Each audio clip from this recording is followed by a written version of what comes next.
एक झारखंड की हीरा फिर से निकल कर के पूरे भारत में परचम लहराएगी और फिर से झारखंड का नाम पूरे विश्व पटल पर होगी। यह है आदिवासी परिवार से रॉबिन मिंज, जिनकी जलवा बरकरार आईपीएल में दिखेगी और इस बार भी मुंबई इंडियंस की टीम में चयन हुई है।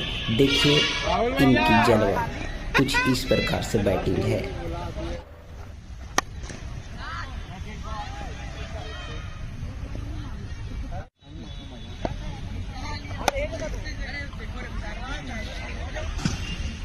अरे बॉल फूटा।